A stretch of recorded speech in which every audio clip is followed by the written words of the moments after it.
Здравейте! Поръчвате дрехи онлайн, но често се колебаете в избора на точния размер?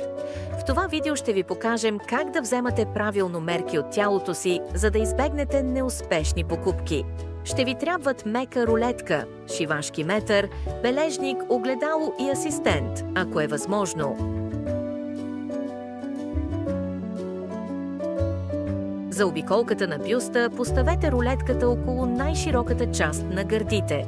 Не стягайте прекалено много, метърът трябва да лежи свободно върху тялото. Уверете се, че мерките се правят докато стоите изправени и дишате нормално.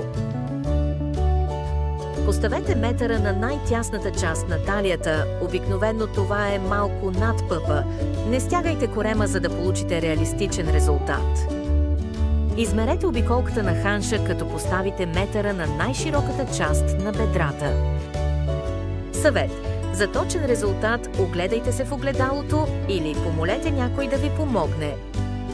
Сега можете спокойно да поръчвате дрехи онлайн, като знаете как правилно да вземете мерките си. Абонирайте се за още съвети.